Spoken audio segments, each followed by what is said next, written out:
The guests whispered before the ceremony even began, but everything shattered the moment the groom stepped back from the aisle, shook his head, and whispered words that felt like a knife against her heart. She froze in her wheelchair, fingers trembling, as he walked away from the altar, leaving her dressed in white, alone, and painfully aware of every staring eye around her. No one noticed the little boy standing behind the last row of chairs, his hand clutching a crumpled bouquet he had picked for her. And no one noticed the single dad who would soon walk into her shattered life and do something no one believed was possible. Her life hadn't always been like this. Once, she danced until her feet ached, ran through gardens like the world belonged to her, and believed in forever. But the accident came like a storm without warning. One moment she was laughing on the phone with her fiancé while driving home, and the next her world was spinning, crushing, breaking.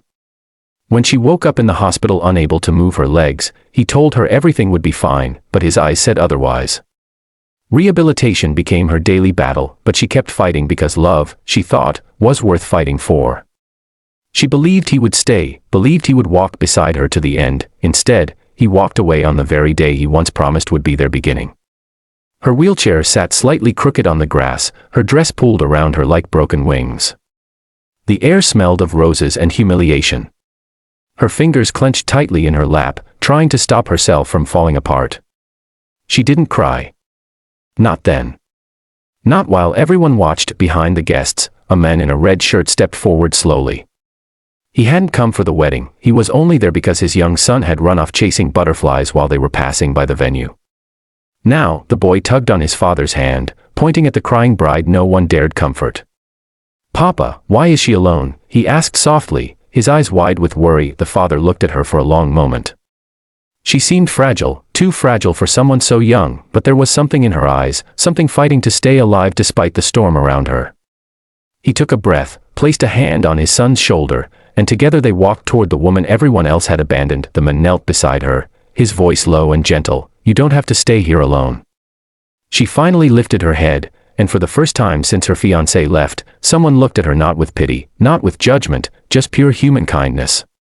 She opened her mouth to speak, but all she managed was a broken, "Why wasn't I enough?" The man shook his head softly. "Sometimes people don't know how to love something they don't understand." The boy stepped forward and handed her the tiny bouquet. "This is for you, because you look like you need it more than anyone." Her heart cracked open at his sincerity. She let them will her away from the crowd, away from the whispers and the cameras, away from the vows that would never be spoken. The sun began to set, casting long golden rays across the garden, and for the first time that day, she didn't feel invisible. They shared quiet moments under the trees while the little boy played around them. She learned his name was Ian, and his father's name was Ryan. Ryan told her he had lost his wife 3 years ago during childbirth. He raised Ian alone, working 2 jobs, barely sleeping, but never once complaining. As she listened to his struggles, she realized something. He understood pain, not from distance but from living within it. Days passed. Then weeks. Their paths crossed again and again, sometimes by accident, sometimes by choice. Ryan encouraged her to return to physiotherapy, offering to drive her when she felt too weak or ashamed. He believed in her when she couldn't believe in herself. She found herself slowly reclaiming pieces of life she thought were gone forever, but progress was slow, painfully slow. There were mornings her legs felt like stone and evenings she cried alone, believing she would never stand again. All the while, Ryan and Ian became her unexpected family. They ate together, laughed together, healed together. And somewhere along the way, she began to feel whole again, not because she could walk, but because she felt seen. Then came the day everything changed. It was raining hard, the kind of storm that rattles windows and drowns out thoughts.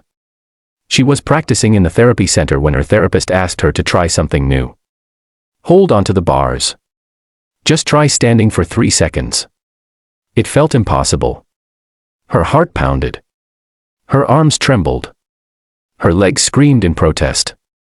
But she closed her eyes and pictured Ryan's smile, the way Ian cheered for her even on her worst days, and something inside her shifted. She pushed, she lifted, and then, for the first time since the accident, she stood, only for a few seconds, but the world felt like it stopped. She wanted to scream, to cry, to run, to fly. She almost fell, but the therapist caught her. Tears streamed down her face as she whispered, "I did it. I actually did it." That night, she invited Ryan and Ian to the same garden where her wedding had fallen apart. She stood again, this time holding onto her walker, and watched Ryan freeze in disbelief.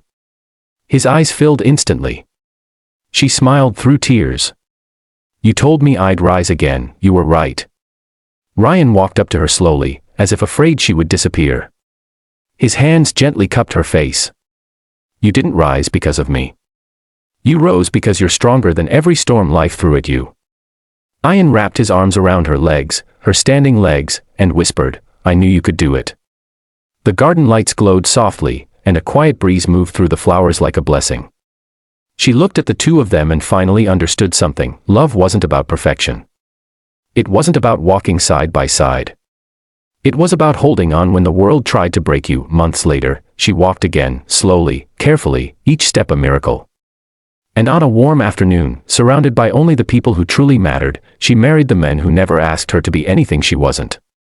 Ian held her hand during the ceremony as if promising to stay forever. She wasn't the poor paralyzed bride anymore. She was the woman who stood again, the woman who loved again, the woman who proved that impossible things happen when someone believes in you, truly believes, and sometimes, all it takes is a single dad with a broken past, a little boy with a kind heart, and the courage to begin again.